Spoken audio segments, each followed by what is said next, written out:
मानगेरिया प्रमद बर' बिथांनि दैदेननायाव जोंनि सरकारा मोनफ्रोमबो बिथिङावनो जोङो मोजाङै नोजोर होगासिनो दङ आरो हेल्थ बिथिङावहाय सावस्रि बिथिङाव जोंनि नैबे लाइमुथि हालामा बहुद गोग्लैसोनाय बेनिखायनो बेखौ नोजोर बोनानैनो दिनै सावस्रि बिफानावहाय दिनै मेडिकेल साब सेन्टारखौ जों बेवहाय गायसननाय जादों आरो बेफोरखौ खम समनि गेजेरावनो लुखांना होनाय जागोन थांखिया बेनो गाहाम देहा थायोब्लासो जोङो बड'फा इउ.एन. ब्रह्म बिथांनि जा साननाय गेरेमसा हारि दानायनि मिजिं बे मिजिंखौ जों जाफुंहोनो हागोन ओंखायनो सोलोंथाइ सावस्रि बिफान गाहाम देहा बेखौ जोङो नोजोर बोनानैनो जोंनि सरकारा खामानि मावगासिनो दङ ओंखायनो इडुकेसनखौ जों बांसिन गुरुत्त होदों आरो इडुकेसनजों लोगोसे सावस्रि बिफाना जोंना पेरेलेलि थांगासिनो दङ आसा खालामदों जोंनि मावनाय दांनायजों रायजो राजाफ्रा जेब्लायबो हेफाजाब थागोन बा रायजो राजाफोरनि आशीर्बादा थागोन जों रायजो राजाफ्रा जि आशीर्बाद होदों बे आशीर्बादखौ मावफुंनायनि थाखाय जों जेब्लायबो सांग्रां सार नोंथांमोननि सरकारा इडुकेसननि बेलायाव गोबां गोख्रों खामानि मावनायखौ जों नुदों आरो नैबे लाइमुथि ओनसोलावबो सोलोंथाइनि माखासे जेंना दं सार जेंनाया बेनो लाइमुथि हालामावहाय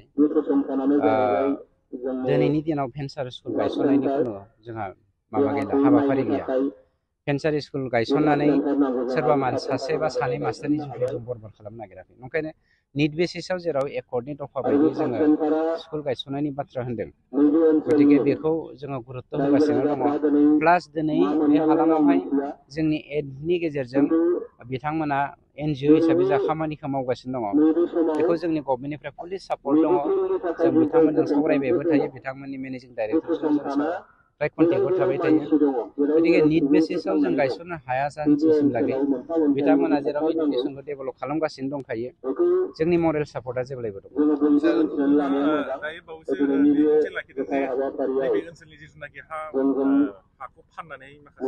डेफिनेटलि फरेस्टनि हाखौ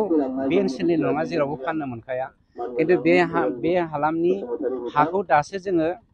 प्रसेस खालामगासिनो दङ होनायनि बेनि सिगांनो 2 लाख 2.5 लाख थाखानि फानगासिनो दङ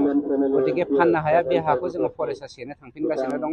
सेनानै जोंहा कमिउनिटि लेन्डनि गोनांथि दङ स्कुल लुनांगौ हस्पिटाल लुनांगौ बायदिसिना हाट बाजार खालामनायनि खोथा थायो डेभेलप खालामनोबा जोंनो हानि गोनांथि दङ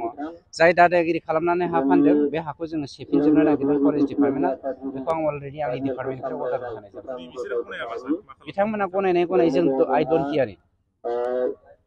केयार बिथांमोना हा दानदों हाग्रा बेखौ फानदों आरो गुबुन हाग्रा सिफायदों सोरनिबा दादागिरिखौ जों सहायनो हाया आरो रावबो दादागिरिखौ जोंनि सरकारा मानिया वाइल्ड लाइफ सेंचुरी बड'फा इउ.एन. ब्रह्म वाइल्ड लाइफ सेंचुरीखौ बावैसोनो बड'फानि जोनोम सान नङाबा बिथांनि थैनाय सानखौ लोब्बा लाखिनानै जोङो नैबे बे हालामखौ लाइमुथिनि साहारि जा हाग्रा ओनसोल प्राय 100 स्कुवार किल'मिटार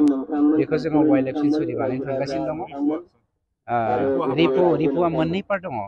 बेनिनो मोनसेखौ जोङो मा होनो जोहोलाव जोंनि सिखना जोहोलाव सिखनानि मुङाव सिखना जोहोलावनि मुङाव सिखनाजार हाग्रा हिसाबै बा सिखनाजार नेशनेल पार्क हिसाबै जों डिक्लेयार होनो थांगोन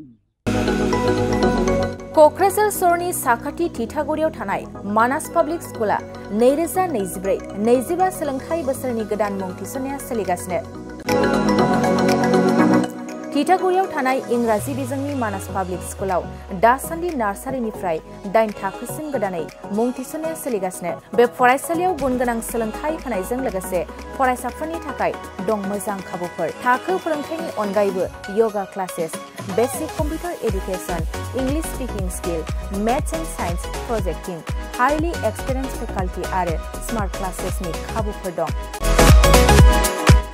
बेजों लोगोसेनो बे फरायसालियाव हौवासा आरो हिन्जावसानि थाखाय आलादा हस्टेलबो दं गोसो गोनां बिजाथिफ्रा थिथागुरिनि मानास पाब्लिक स्कुलाव मुं थिसनोब्ला नैबे जानबुं नाम्बार 6000853288